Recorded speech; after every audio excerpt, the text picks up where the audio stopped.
Good morning. I'm starting to get very busy. My schedules are getting very tight. MCQ classes to pakka I'll continue. I have no doubts in that. Mains classes may be a little here and there every now and then. But weekly 5 to 6 classes to pakka. That I'll ensure. Here and there every now and then. But weekly 5 to 6. Yeah, International Yoga Day. Today is solstice, no, actually. Isn't today the solstice day? The summer solstice, right?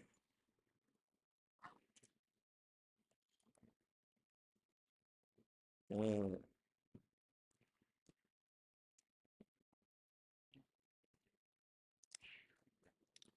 So, guys, let us see the first question. This is your faculty Ranganathan S. Kondla. Let's see the first question for the day. Consider the following statements regarding puppetry. The earliest reference to the art form of puppetry is found in Tamil classic book Silappadigaram. Natya Shastra, the masterly treatise on dramaturgy, also refers exhaustively about the art of puppetry. Which of the above statements is or are correct? One only, two only, one and two, neither one nor two.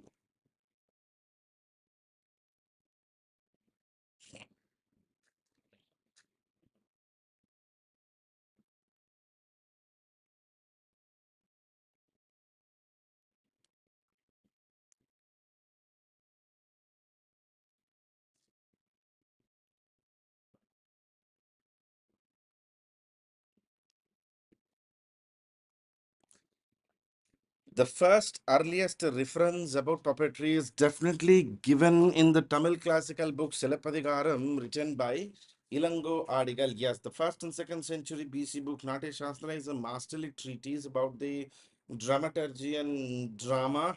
However, Natya Shastra does not refer to the art of puppetry, but the producer come director in the human theatre known as Sutradhar, meaning the one who holds the strings. I mean, Natya Shastra does not itself have a specific mentions or specific references to puppetry. Consider the following statements regarding Tol Pavakutu. Tol Pavakutu is also called the shadow puppetry, and speciality of Tol Pavakutu is complete absence of any instruments in the performance. It narrates the tales from Ramayana. Which of the above statements is or are correct about Tol Pavakutu?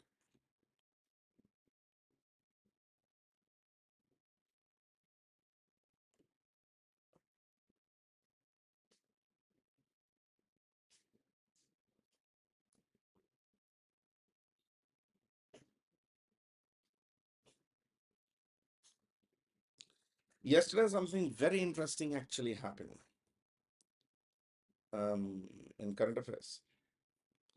Zelensky, when he was talking, the largest political party, the largest political organization in Switzerland, actually boycotted him. Zelensky is fast starting to lose his support base in Europe because now Europeans also know that they can't actually defeat Putin directly. It's not going to happen. Tol Pavakutu. Tol means skin, Pavakutu, the puppetry. So Tol Pavakutu is actually the shadow puppetry. Yes, exactly. It is the shadow puppetry, and it is also known as Niyal Kutu or Ola Kutu. Tol Pavakutu is also called Niyal Kutu and Ola Kutu. It is a traditional temple art form in Kerala, having its roots in Palakkad and neighboring regions. It is used to be performed in the Bhadrakali temple of Palakkad, telling tales from Ramayana, accompanying instruments including Erupara, Chenda, and Maddalam. The artists have to undergo several years of rigorous training to actually master this particular art form. The puppetry is staged on a specially designed structure called Kootumadam. Kootumadam is actually a stage in which Tolpavakutu is performed. Consider the following statements regarding Putul Nacha. It is a traditional string puppet form of West Bengal. The puppets are about 3 to 4 feet in height and are costumed like actors of Jatra. Which of the above statements is or are incorrect? Ametya Shivachandala Madhyamam Shati Doshita.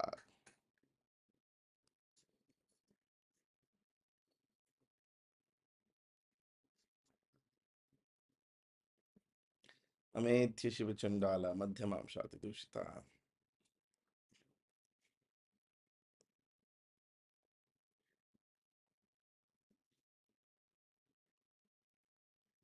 Incorrect, incorrect. Most people tend to miss that option. It's not asking correct, it's asking incorrect. Answer is A. Traditional rock puppetry of West Bengal is also known as Putul Nacha. They are carved from wood. Okay, so Putul Nacha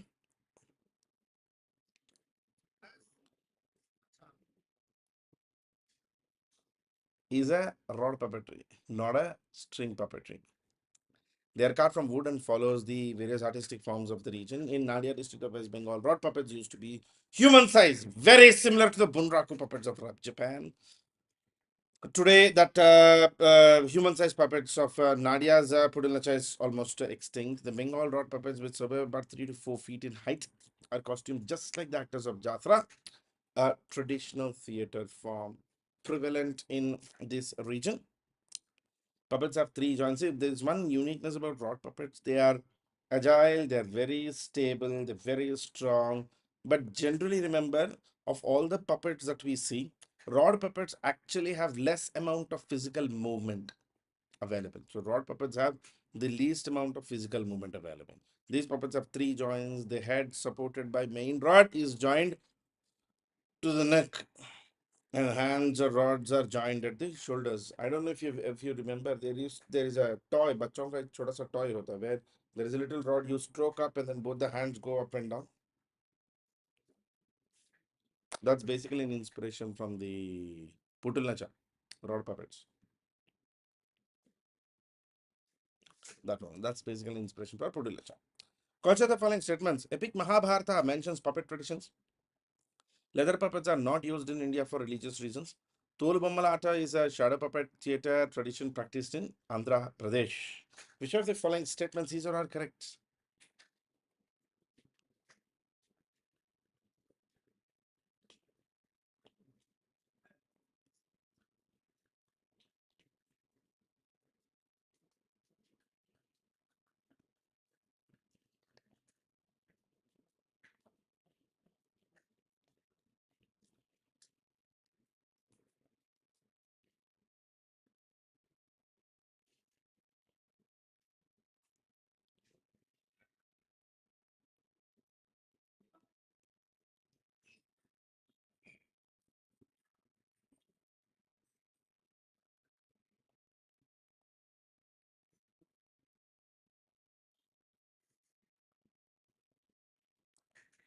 Epic Mahabharata mentions puppet traditions.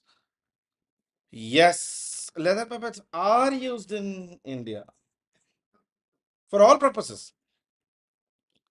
There is no specific reason to why they are not used. They are used. 1 and 3 is correct. The best known leather puppets in our country are Tolu Bommalatam of Andhra Pradesh. And yes, the performers are part of a group of wandering entertainers and peddlers who pass through villages. They go from one village to other village, um, doing the puppet shows and spreading the message and doing all of that. They perform acrobatics, charm snakes, weave fishnets, tattoo the local people, and even mend pots. They also make these pots. Okay. Now, Tolu Bomalata literally means Tolu means leather, Bomalata means puppet dance. Leather puppets are made out of hides of goat, deer, and buffalo. The puppetees comprise some of the various entertainers who perform all night and usually reenact various stories from Hindu epics such as Ramayana and Mahabharata. The origins of these puppets can be traced back to 2000 BC, as they are mentioned in Mahabharata. Which of the following is or are art forms of globe puppetry? Bomalatam, Ramanchaya, Pavakutu, Yamapuri. Select the correct answers from the codes given below. 1, 2, 4, 3 only, 1, 3, 4, 2, and 3.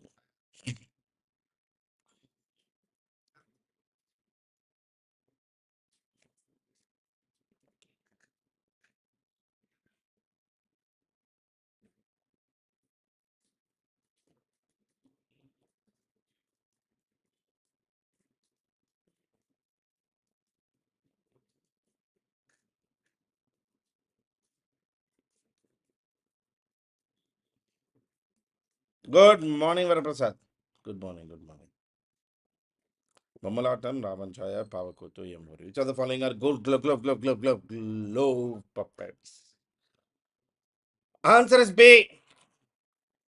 Three only. Pavakutu. Ravanchaya, shadow puppetry. Bommalatam, string puppetry. Yamapuri, rod puppetry.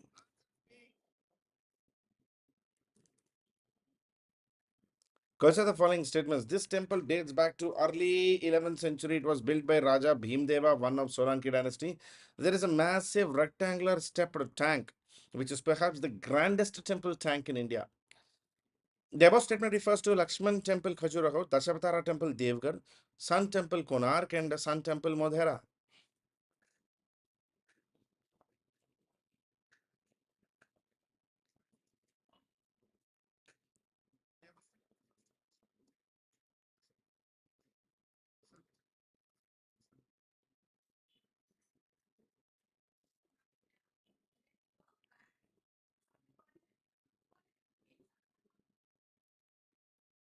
Answer.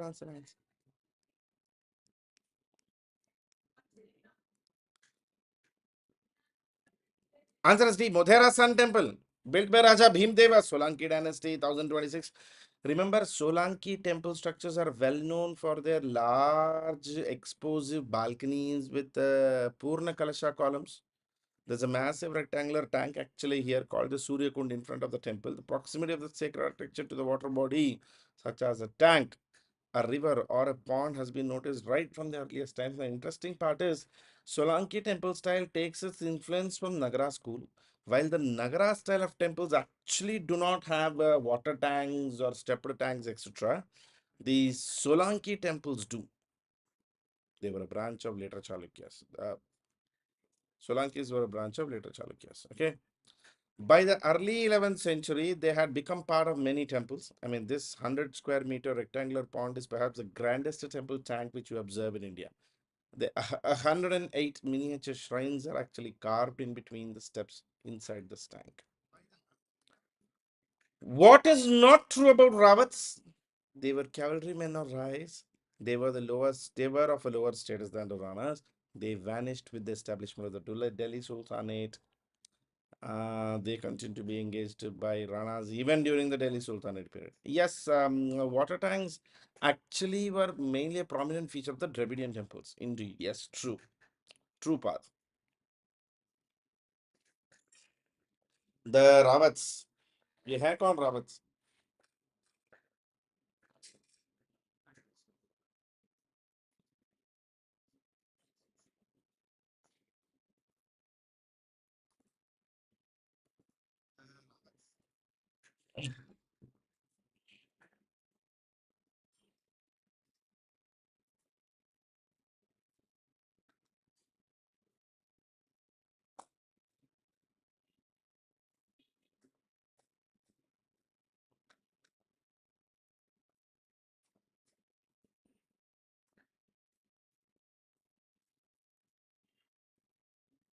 See, Rai and Ranas, I told you they were actually the autonomous landlords or autonomous in charges that we've seen yesterday. Okay, answer is C. They vanished with the establishment of the Delhi Sultanate. They were actually a type of landlords only, Ravats. Okay, during whose reign was jizya collected even from the Brahmins? This I've told multiple times in the class. मैं class में 25 बार बोल चुका हूँ ये. Uh, who takes jizya even from Brahmins?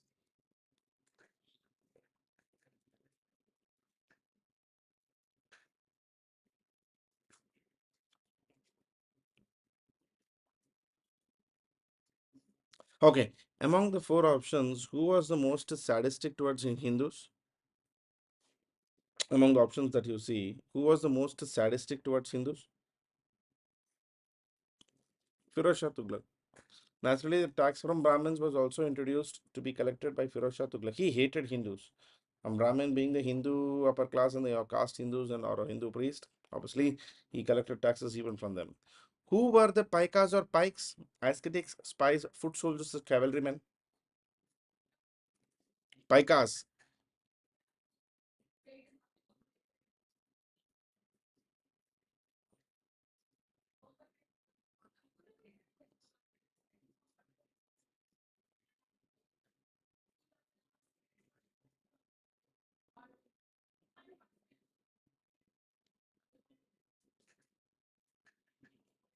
Paikas. Paikas were actually the foot soldiers. Later period, these are the ones for their jobs. They used to get these land allocated, and once these allocated lands of Paikas was exploited or looted from them by the British, they went on a revolt, no? Paika rebellion. That's what it was. When their allocated lands were seized by the British, Paikas went for a rebellion. Yep. Not just Ahom, Paikas were very active in the entire east, from Bengal, Odisha till Assam. Which Tughlaq fled from Delhi when Timur captured it? Ghiyasuddin II, Abu Bakr, Nasiruddin Muhammad, or Muhammad Firoz?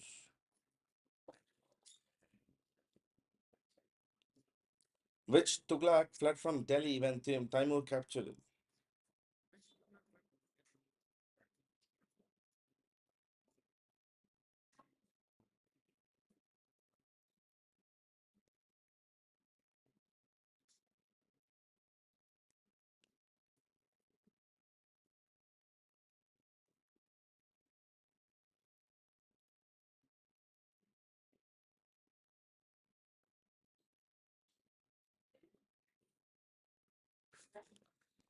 जब Timur ने दिल्ली पे attack किया था, it was actually Naziruddin Muhammad who actually escaped from Delhi. Yes, was Naziruddin Muhammad. Indeed.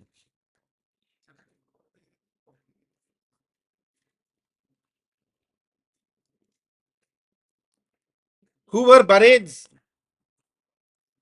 Secret agents, military chief, revenue collectors, elite guards. Bared.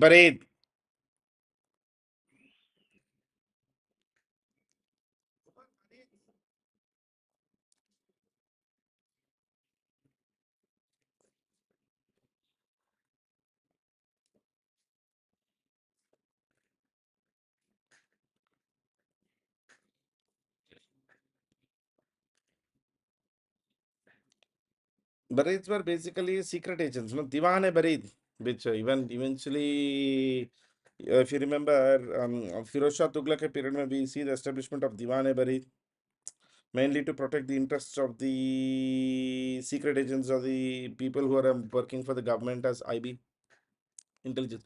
Who gives us a graphic, though biased description of the rebellion of the peasants of Doab against Muhammad bin Tughlaq's enhancement of land revenue? Ziauddin Barani, Minhasu Siraj ibn Batuta, Shiraj Afifi. So this man actually gives us a good account, but obviously, yeah, it is a little biased, not an honest opinion.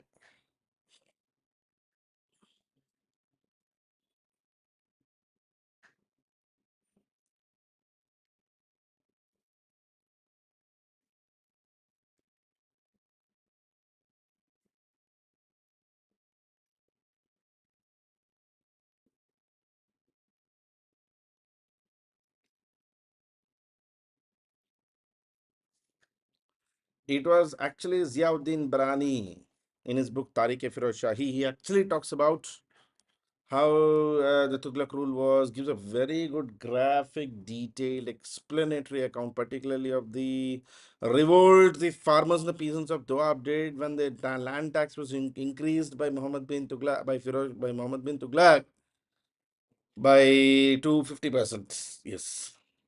Minhas Siraj was the poet laureate of Alauddin Mashood Shah, Bahram Shah, Naziruddin Muhammad, and Balban.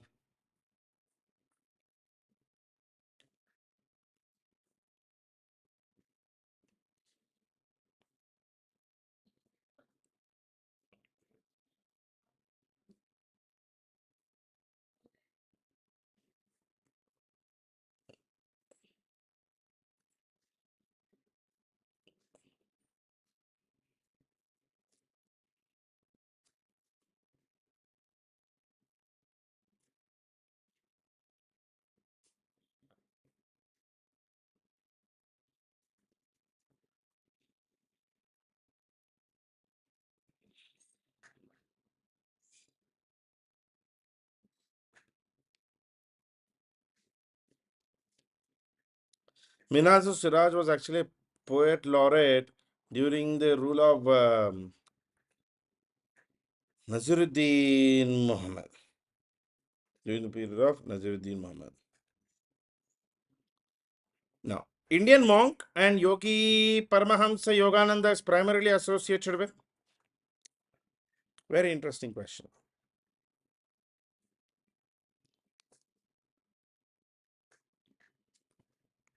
Paramahamsa Yogananda. Indian monk and Yogi Paramahamsa Yogananda.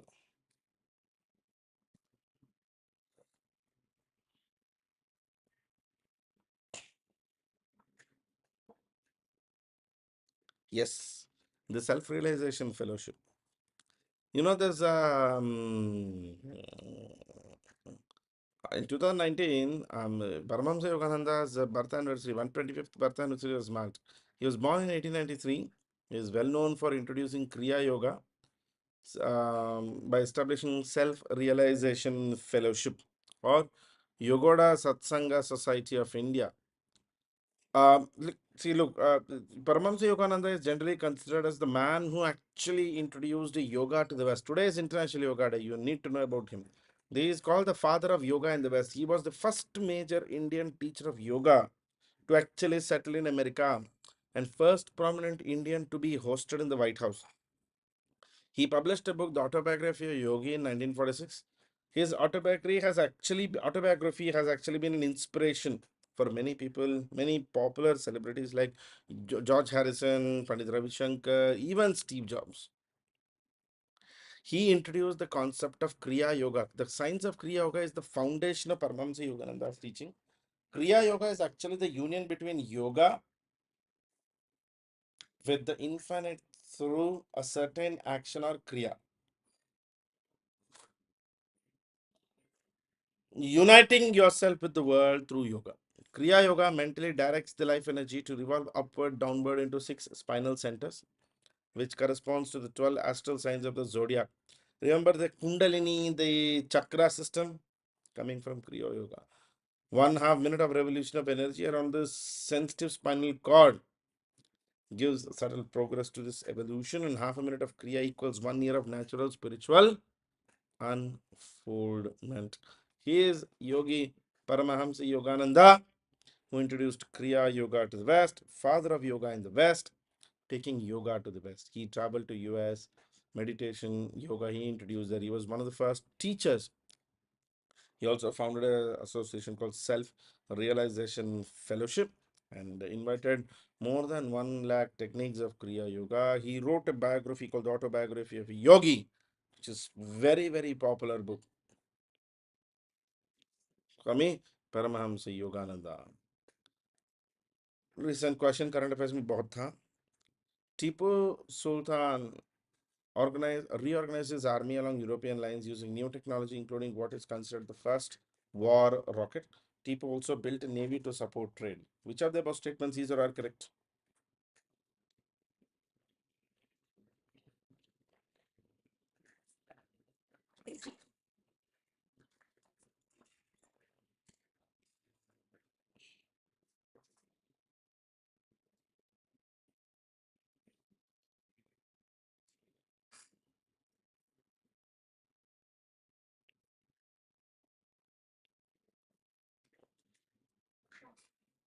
Answer is C.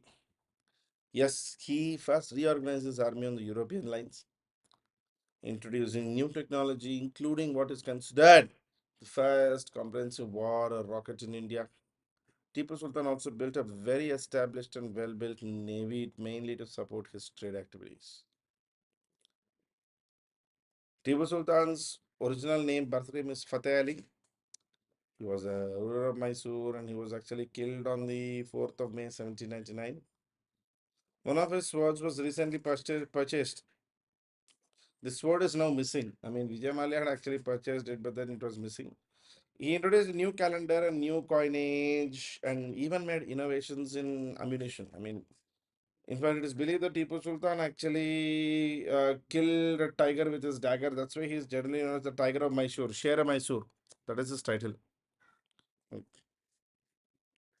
Yes, today we call Tipu's rocket as RPG, a kind of inspiration for RPG. Tipu obviously is the eldest son of Sultan Hyder Ali, the king of Mysore. He died on the 4th of May during the 4th Anglo-Mysore War. about 20 kilometers from Mysore in Srirangapatnam, commonly known as Tiger of Mysore. And his birthday has always been a political issue. See, one group wants to celebrate it, the other group wants to hate it and all that.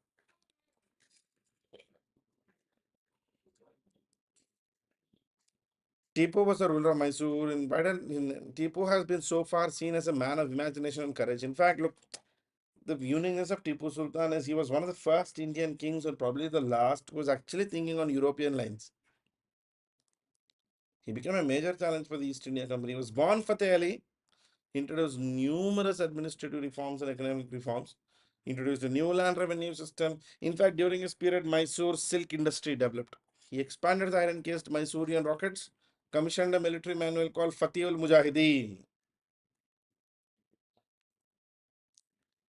He fought the First Anglo-Mysore War at the age of 17 and subsequently against the Marathas, and in Second Anglo-Mysore War. He fought company 4 times on all the four Mysore wars. He was killed defending the capital, Srirangapatnam. Tipu had his army organized on European lines, using new technology, new methods, etc. He devised a land revenue system which was based on detailed surveys and classifications, in which tax was imposed directly on the peasants. People modernized agriculture. He gave tax breaks for developing wastelands, built irrigation infrastructure, repaired old dams, promoted agricultural manufacturing and sericulture. He also built a very established naval support, planted Tree of Liberty, became a member of the Jacobin Club, commissioned State Commercial Corporation, the Mysore Trading Company. He commissioned something called Mysore Trading Company. And in 1781, when Raghunath Patwardhan, a Maratha chief, actually attacked Singeri Math and destroyed the Math, the Mathadikari went and asked protection and help from Tipu Sultan. Tipu Sultan came to protect the Matha against Raghunath Patwardhan. So Raghunath Patwardhan, as per the name, if you can believe, he was a Hindu, he was a Maratha, and he was attacking Sringeri, which unfortunately or fortunately is also a Hindu Matha. So understand this, when we talk about Tipu Sultan, the dynamics of religion do not actually play a bigger role when you compare with the dynamics of land. Land was more important than the religion. Next question, Dadabhai Naoroji. Consider the following regarding Dadabhai Naoroji. He was the founding member of the East India Association in 1866, and he was the first Indian member to contest and win elections in the British Parliament. Which of the following statements is or are incorrect?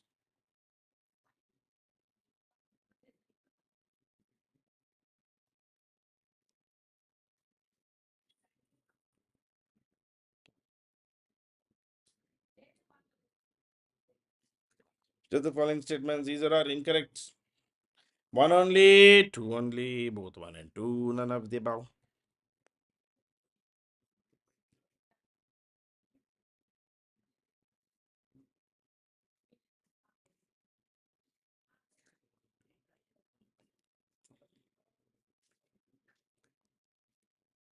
Answer is B. B, B, B, B, B, B, B, B, B. He was not the founding member of the East India Company. Dadabhai Naoroji, the grand old man of India, you say, is the founder of the India's national organized national struggle. He authored the book Poverty and Un-British Rule of India. He was the first to raise the demand for Swaraj in his presidential address in 1906. He was elected to the British Parliament in 1892, played a very important role in Indian National Congress in 1885, was elected to the post of its president thrice. Dadabhai was a professor of mathematics at Mumbai's Elphinstone College before entering the political platform. He was the first Indian to get elected, but the first Indian to actually participate in the elections is Ramesh Chandra Banerjee. He was one of the leading figures of the phase of the national movement. He studied in the Oriental Seminary and Hindu School. He was a trained lawyer, and I really like his beard. All he needs, I mean, mere hisab se, all this man needs is a Enfield bike, Ray-Ban ke goggles, leather jacket, and his beard and the mustache is amazing. Banerjee 2023 में भी Rockstar ही रहते हैं. I mean, he has a swag in his face. हाँ exactly he has that biker वाला swag इसको देखते पसंद आता मुझे I mean no no no Banerjee has a kind of swag in him. So Dadabhai, Grand Old Man of India, was among the first leaders who stirred national consciousness in the country. Born in 1825 at Navsari in present-day Gujarat, he was very closely involved with the Indian National Congress from its very, very early phase. Dadabhai was born in Bombay, a priestly Parsi family, being the only child of Manik Bhai Nauroji and Palanji Dordi Nauroji. He belonged to Navsari in Gujarat. Dadabhai was a very brilliant student. After passing matriculation exam, joined the famous Elphinstone College.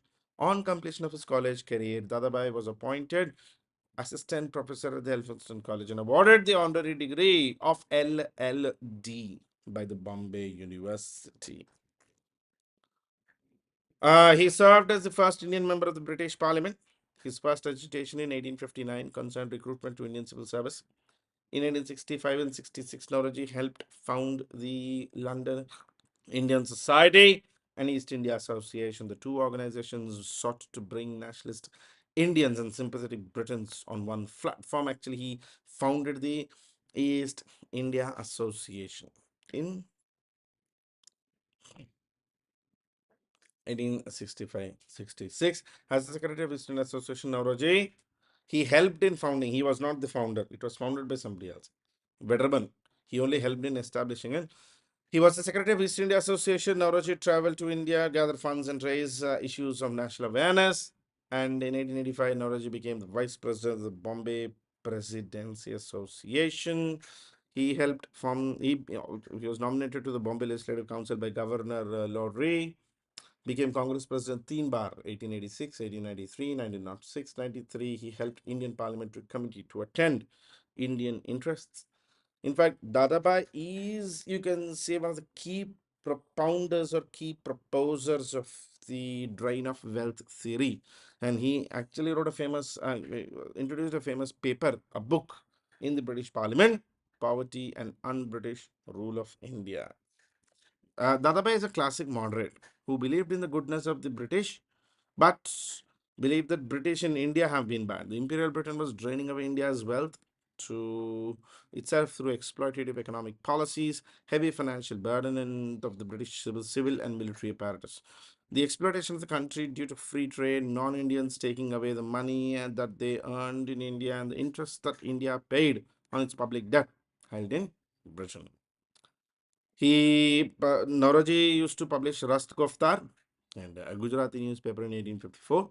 Nauroji worked on the drain of wealth theory. I mean, his work on the drain of wealth is one of the main reasons behind the creation of Royal Commission on Indian Expenditure.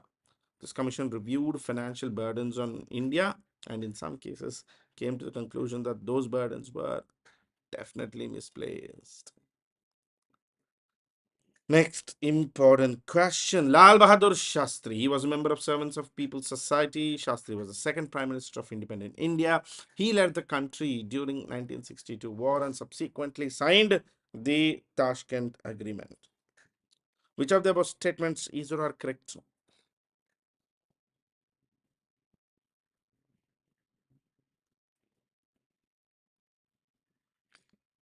Shastri ji.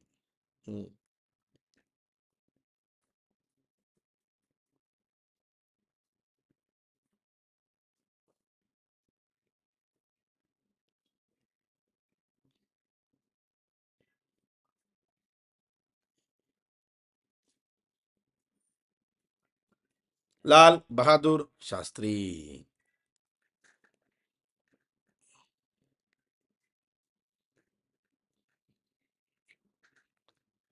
Answer is A. 1 and 2.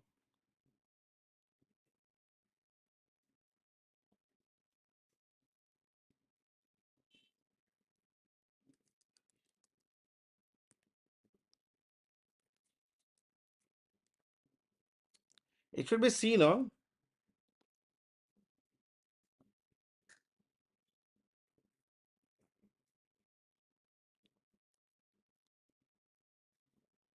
Was Shastri the second Prime Minister of India?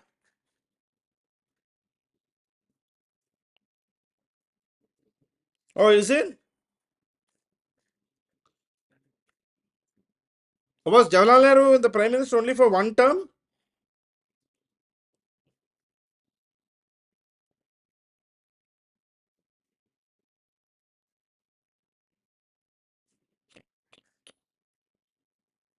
Now you are confused, no? Now you are confused what the question is asking.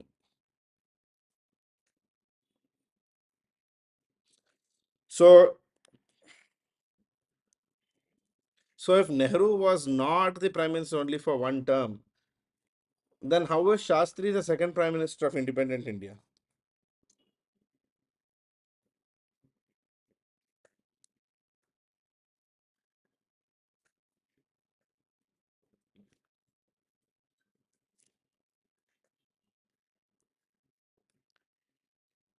Jai Jawan, Jai Kisan was given by him, Lal Bahadur Shastri.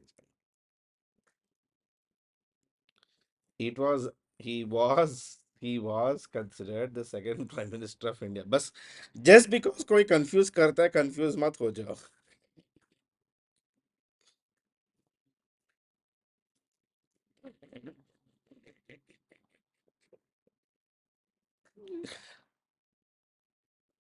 मतलब ऐसे ही. ओ त्री वाले. Yes. ओ सी वाले. Did we sign Tashkent agreement in 62 or 65? कौन है ये लोग? कहाँ से आते हैं ये लोग?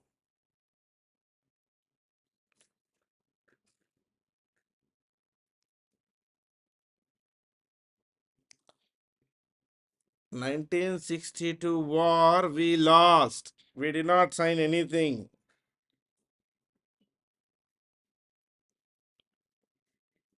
Prapurna, I was basically saying, ఎవర్రా మీరంతా ఇంత talented గా ఉండారు? For those who put answer C.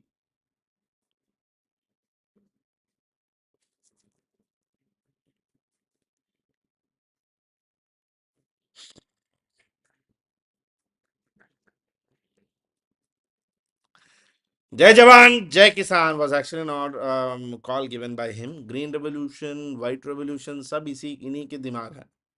Indra Tai implemented it. Shastri Chachaji actually founded it.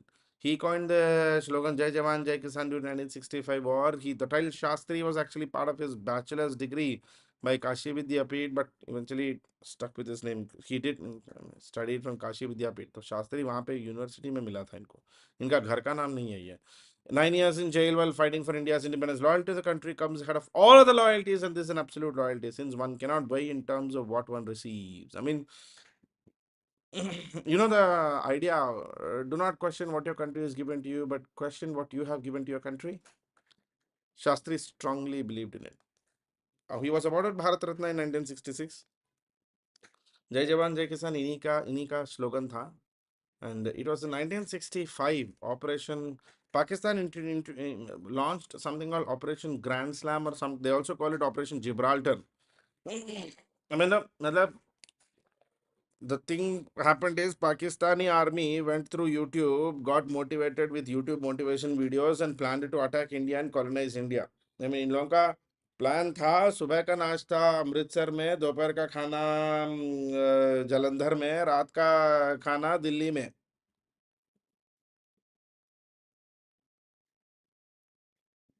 Exactly.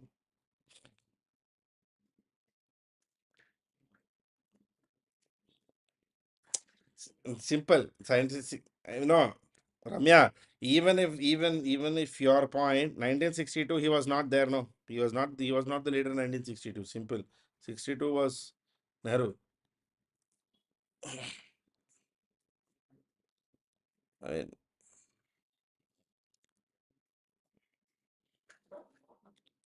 26,000 to 30,000, 33,000 Pakistani soldiers crossed LOC. In fact, बिल्कुल बेवकूफ थे ये लोग Pakistani. See, I mean, you and I, you and I don't have to be military expert, but we do know that you don't take tanks into desert. It's a simple logic because deserts have a belt system of track.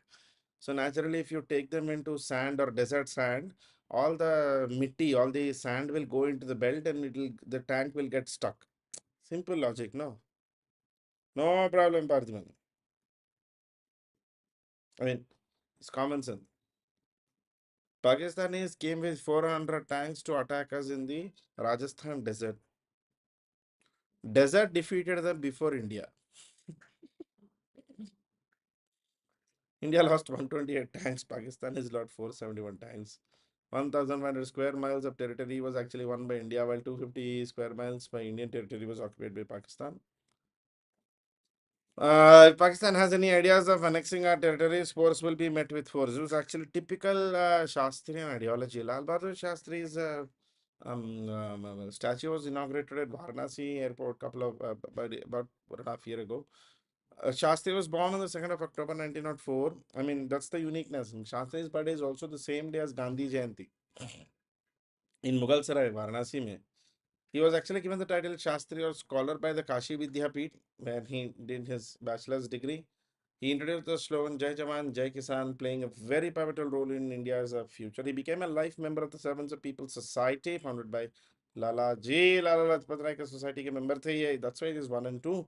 He participated in non-cooperation movement and salt satyagraha. Shastri ji he started his work on upliftment of backward classes and later also became president of that society, Servants of India Society. He was the second Prime Minister of independent India in 1961. He was appointed as Home Minister and he was also the member of the Committee for Prevention of Corruption. In fact, Shastri formula, which consisted linguistic agitations in Assam and Punjab, was his idea. He promoted White Revolution, the Milk Revolution, and Green Revolution, both Shastri's ideas. In 1964, he signed an agreement with Sri Lankan Prime Minister Sirimavo Bandaranaike, mainly to address peacefully the concerns of Tamils in Sri Lanka. He was also awarded Bharat Ratna, India's highest civilian award, in 1966. He actually went to Tashkent to sign the Tashkent Agreement as a result of the 1961 war with Pakistani President Muhammad Ayub Khan. And he died in Tashkent. Shastri's sudden death immediately after signing the Tashkent Pact with Pakistan raised many questions. In fact,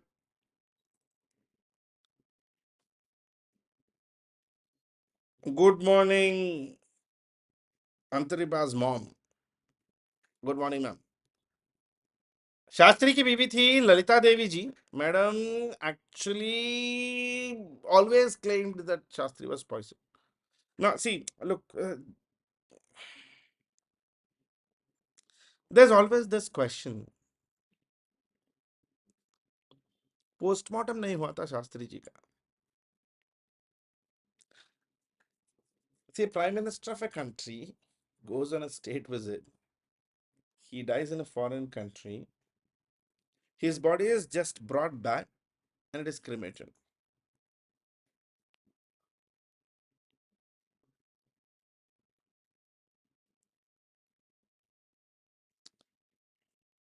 And the funniest part is any RTI we raise in regards to Shastri's information, PMO denies to give it. Continuously. In fact, Anujdar has done this twice.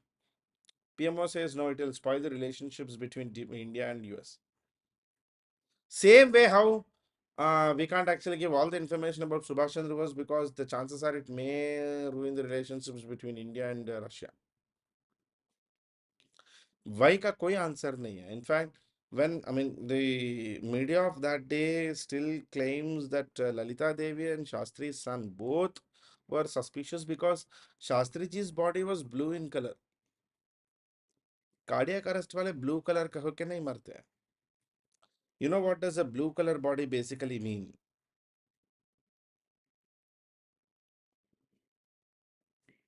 Right? You do know what's blue color body meaning. Yes. That's the problem, no? आज तक No inquiry, no questioning. The worst part is no RTI. They're not allowing. पता नहीं इसमें क्या क्या है क्या क्या किया था. I mean, look, there are many conspiracies, guys. I mean, I'm talking about a period when America hated us. Homi Jehangir Bhabha, Homi जे बाबा, उनका फ्लाइट भी CIA ने ही क्रैश करवाया था. Because Baba was on the verge of making an atomic bomb for India.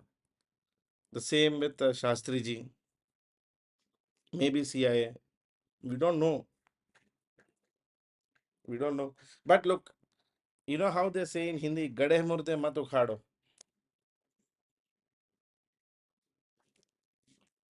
There's no point digging those things now because we are not going to make any benefit out of it.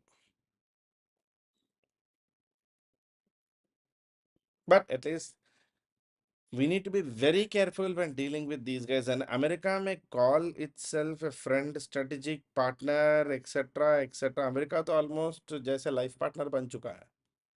But you should always have a semicolon to America. We can't actually trust Americans. उनकी जरूरत है तो आज है, आज प्यार है. पक्का धोखेबाज है America.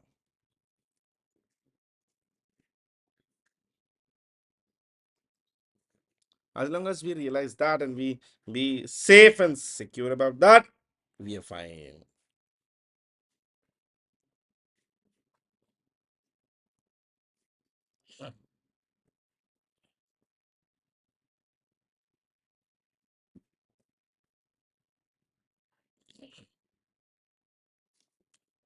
No. Ishwar Chandra Vidyasagar. Consider the following about Ishwar Chandra Vidyasagar are incorrect. He was a polymath who reconstructed the modern Bengali alphabet and initiated path-breaking reforms in the traditional upper caste Hindu society. His Bengali primer, Borno Parchoy, remains more than 125 years after his death in 1891. He introduced the alphabet for nearly all Bengali children. The Hindu Widow Remarriages Act, known as the Act 15, was passed due to his effort. All of the above are correct.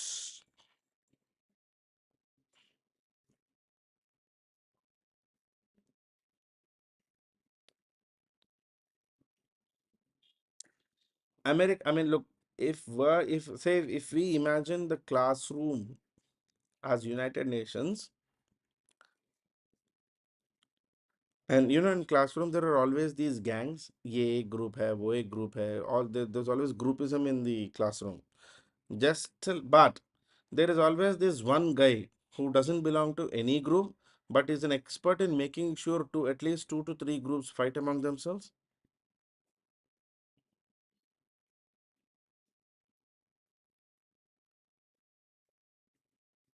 Her class में वो एक लड़का होता ही है, लड़का या लड़की होता है जो who does only, like they are what I call the chugli masters. America is that.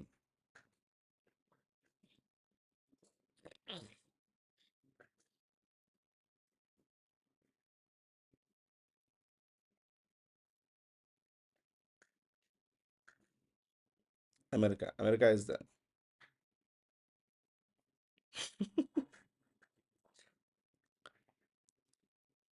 All the above statements are correct. D, yes, perfect. Perfect. He was a polymath whose contribution basically for the modern Bengali primer, the Bengali writing method which we have today, his. He was a key figure in Bengali Renaissance. Ishwar Vidyasagar was actually born on this September 26th, 1820.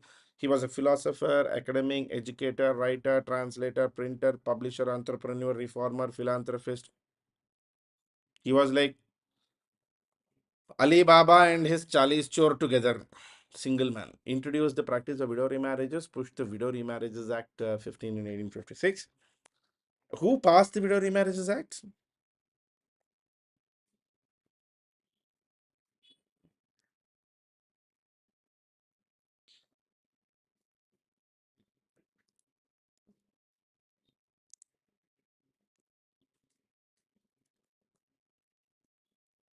Dalhousie, yes. He reconstructed the Bengali primer or Bengali alphabet system into an alphabet of 12 vowels and 40 consonants.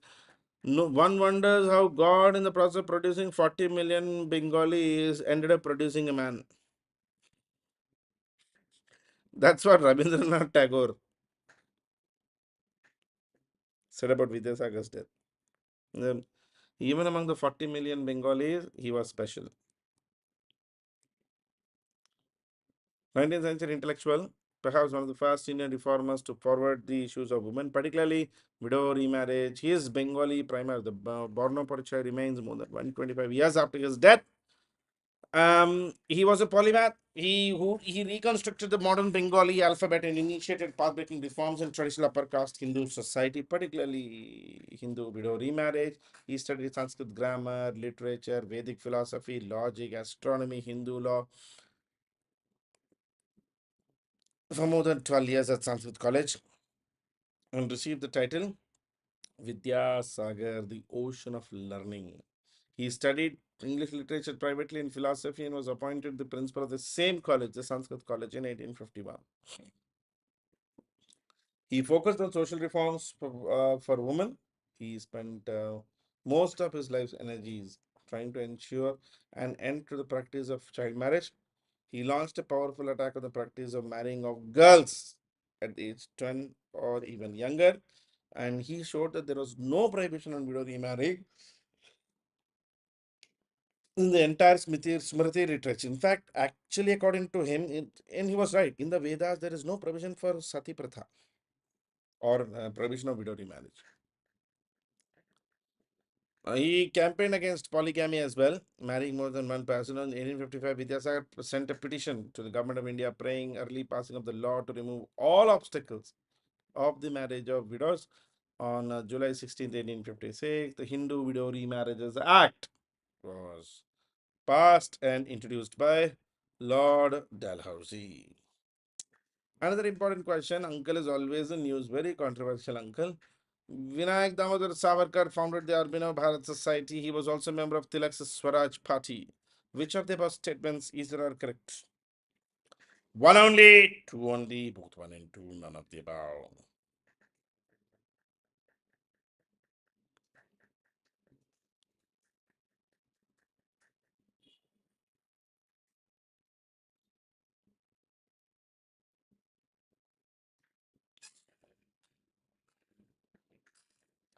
V.D. Savarkar.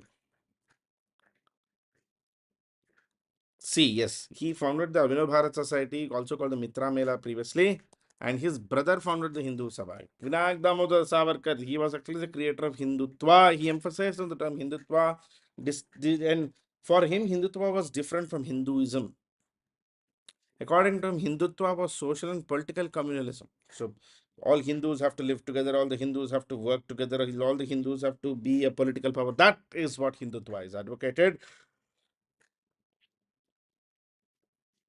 Entire dismantling of the caste system and reconversion to Hindu religion, basically Shuddhi movement. He founded the student societies like Abhinav Bharat Society and the Free India Society in England. He published the book The First War of Independence in 18, and which obviously was banned in India. Madam Bikaji Kama, one of his very close friends from Paris, used to actually send his book to India via Pondicherry. His brother is Ganesh Damodar Savarkar, who founded the Hindu Mahasabha in 1922. He was Ganesh Damodar Savarkar was the eldest brother of the Savarkars, and he was commonly called Babarao Savarkar. He wrote the famous book Rashtramimansa, where he sort of one of the first guys to highlight that Hindustan is a Hindu nation. He led an armed movement against the British, for which he was prosecuted and sentenced twice. He is the co-founder of Abhinav Bharat Society. So, आपको अगर if you think V.D. Savarkar was radical, you have not read Babarao Savarkar. He was much more. Savarkar was born on May 28, 1883 in Bhagur city, Maharashtra, Nashik mein. He formed a very important youth organization in those days called Mitra Mela, inspired from Young Italy of Giuseppe Mazzini of Italy. He was against foreign goods and propagated the idea of Swadeshi. In 1905, Savarkar burnt all the foreign goods in a bonfire on Dashera. Savarkar championed against atheism and rationality and also disapproved or rejected the orthodox Hindu beliefs. In fact, he even dismissed cow worship as actually superstitious. Cow worship तो वेदास में था नहीं, so why would he support it? Right. In his book, The Indian War of Independence, 1857, Savarkar wrote about how the guerrilla warfare techniques that needs to be used in 1857, Sepoy, that was used in 1857 Sepoy Mutiny. He was very close to Madam Bikaji Kama, and who published his book, The First War of Independence in Netherlands, and sent it to India via France. Savarkar was first arrested in 1909 on the charges of plotting an armed revolt against Minto Morley reforms. He worked on the abolishment of untouchability in Ratnagiri. Dr. Ambedkar actually used to call Savarkar equivalent to Buddha.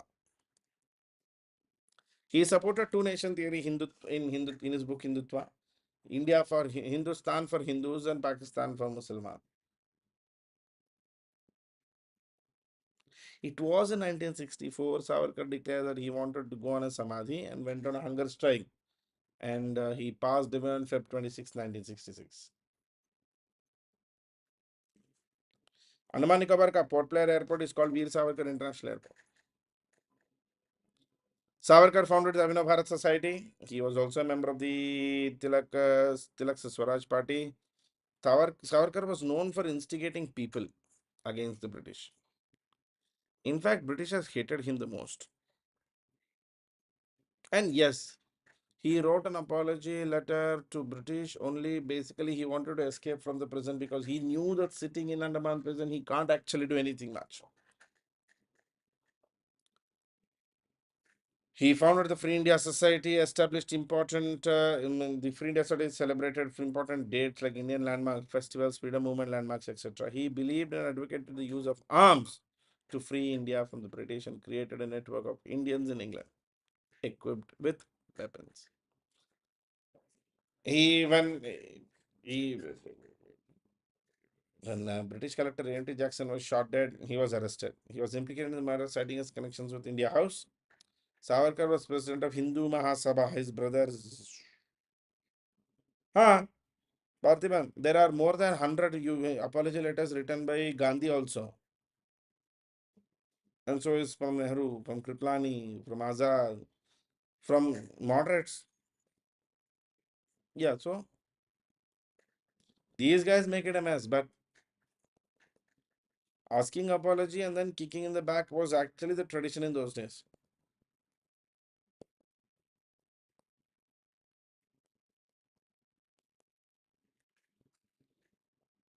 Vinayak Damodar Savarkar.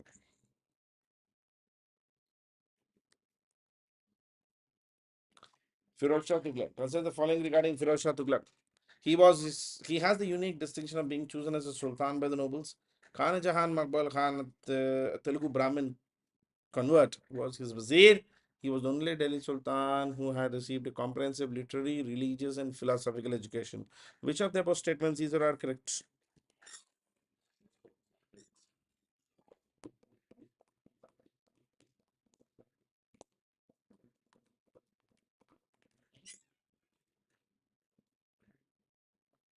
Ambedkar praised Savarkar as the new Buddha.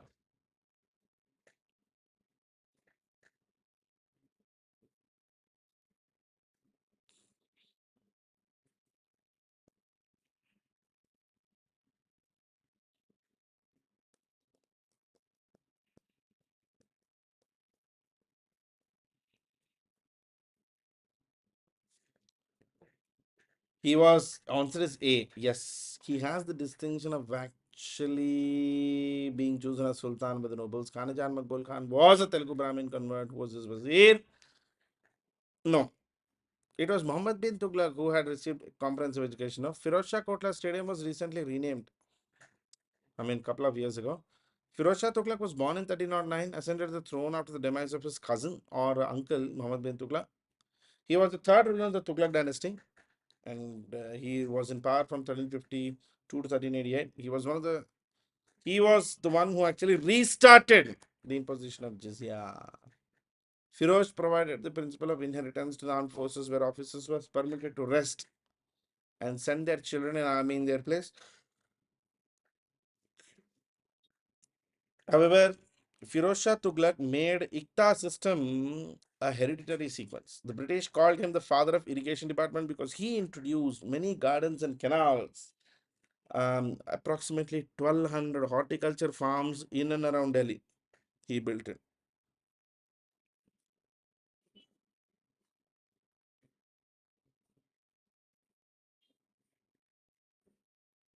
Approximately 1200 horticulture farms. He built it. Firoz Shah Kotla. Firoz Shah's construction. Firoz Shah Tughlaq's construction. It was his own city. Firoz Shah Kotla, Delhi.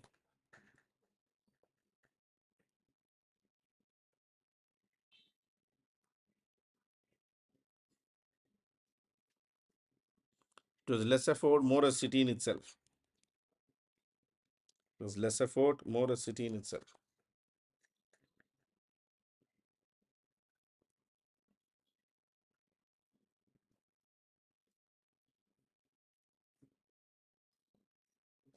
Done.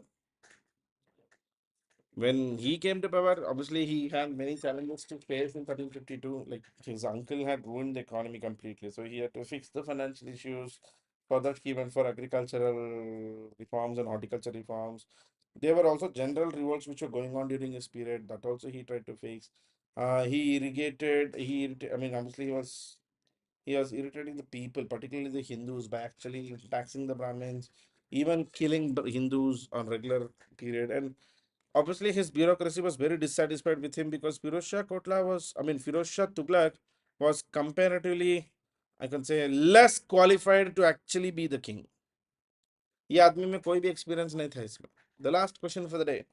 Match the following: दीवाने बंदगान, दीवाने मुस्तकराज, दीवाने रियासत, दीवाने खैरत. Market reforms, slaves department, tax arrears, and charity.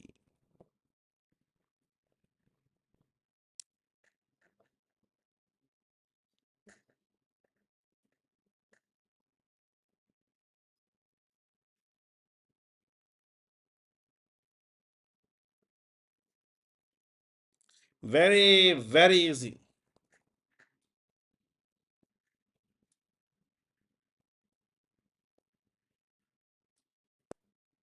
Answer is B. B. Diwan Bandagan, Slaves Department, Diwan Mustakraj, Char Tax Arrears, Diwan Riyasat, Market Reforms, Khairat, Diwan Khairat, Charity. Answer will be B. Diwan-e-Khairat was basically office of charity. Firoz Shah Tughlaq's contributions. Diwan-e-Bandagan was Department of Slaves. Firoz Shah Tughlaq used to have approximately 1,80,000 slaves. Firoz Shah Tughlaq also built a lot of sarai. Sarai basically were rest houses for the benefit of merchants and other travelers. He adopted the Iqtadari system of framework and made it hereditary. Firoz Shah Tughlaq established the towns of Firozabad, Fatehabad, Jaunpur, Hisar. He also established hospitals known as Dar ul Shifa or Bimaristan or Shifa Khana. He introduced it. Okay. Answer is B. Having said that, let us end this day for today, guys. I will see you definitely tomorrow morning, 8 a.m. If I don't have a class in the evening, I'll have a class at 9 p.m. for mains. But tomorrow morning, MCQ class will continue. Okay. Thank you, guys. You have a nice day. I'll see you. Bye bye.